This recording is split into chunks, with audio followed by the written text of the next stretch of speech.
अस्सलाम वालेकुम नाज़रीन, हकीम इदरीस राजपूत। आज इस पौधे का हम आपको तारफ़ करा रहे हैं। इसको रियू या रूटा ग्रेवेलनस कहते हैं। ये जो पौधा है ये बहुत बड़ा पौधा नहीं होता।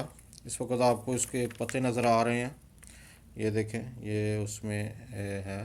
इसकी पहचान जो है ये देखें, इसकी शाखें जो हैं ये इस तरह हैं, एक के बाद ऊपर जो राइट है और उसके बाद लेफ़्ट है। रूटा जो है इसकी बहुत काम की चीज़ है, दवाई में इसको यूज़ किया जाता है। जैसे छोटे और बड़े जोड़ों का दर्द है उसके लिए, हड्डी में अगर चोट लग जाए उसके लिए, इसी तरह अगर नज़र धुंधला जाए या आँखों में थकावट का एहसास हो उसके लिए एक बहुत काम की चीज़ है।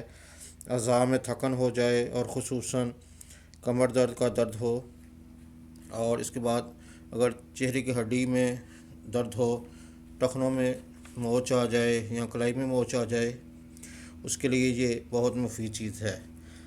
इसकी स्पेशल जो है, पाँव की हड्डियों में अगर दर्द हो जिसकी वजह से जिस ज़मीन पर कदम ना रखा जा सके, और उसके लिए बहुत मुफीद है, उसके इस्तेमाल किया जा सकता है इसमें। इसी तरह कलाई में अगर मोच आ जाए या उंगलियों में खिंचाव हो जाए तो उसके लिए भी बहुत मुफीद है।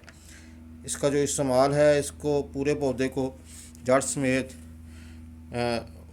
निकाल कर इसको खुश्क करके इसका टेंचर बना लिया जाता है। अगर टेंचर ख़ुद नहीं बनाया जा सकता तो बाज़ार से इसको ख़रीदा जा सकता है। और इस टेंचर की जो मकदार ख़ुराक है वो 5 से 10 कतरे फ़ी खुराक है, और ये सिर्फ़ दिन में एक दफ़ा इस्तेमाल किया जाता है। एहतियातन इसको ज़्यादा मकदार में इस्तेमाल नहीं करना चाहिए। और इसके साथ ही जो हामला ख़वातीन हैं जिनको प्रेगनेंसी होती है उनके लिए भी इसका इस्तेमाल ठीक नहीं है, उनको इस्तेमाल नहीं करना चाहिए।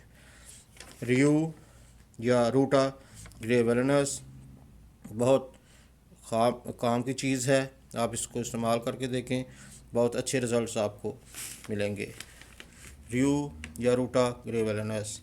इसके साथ ही हकीम इदरीस राजपूत को इजाज़त दीजिए। अल्लाह हाफ़िज़।